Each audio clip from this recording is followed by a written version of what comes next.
السلام عليكم. هل مسحوق الغسالات اللي بنستخدمه في نظافة الملابس هيكون هو السبب في إن الغسالة بتاعتنا تعطل؟ تعالوا نعرف إمتى ده يحصل.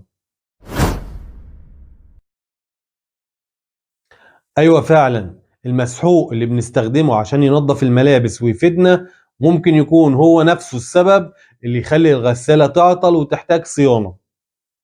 احنا كلنا عارفين إن الغسالة الفاتحة من فوق بنحط لها أي مسحوق سواء عادي أو أوتوماتيك، وإن الغسالة الفاتحة من قدام لازم نحط لها مسحوق اوتوماتيك فقط لا غير.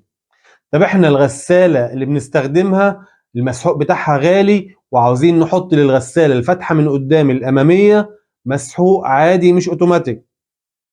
لو حطينا مسحوق عادي المسحوق ده بيعمل رغوة كثيفة وهيخلي السنسور الحساس اللي موجود جوه الحلة بتاعت الغسيل مش حاسة بالمية، وهيعمل خلل في البرنامج، هيخلي دورة الغسيل ممكن ما تكملش للآخر، ووقت عصر الملابس الغسالة مش هتعصر.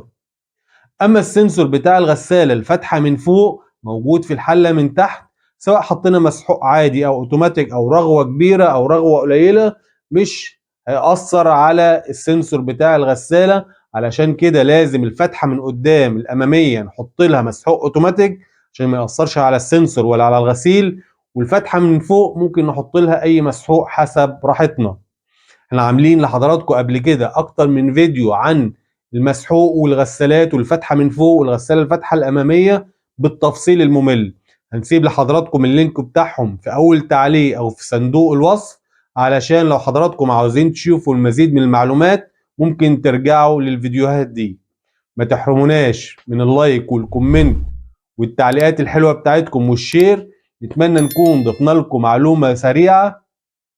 السلام عليكم.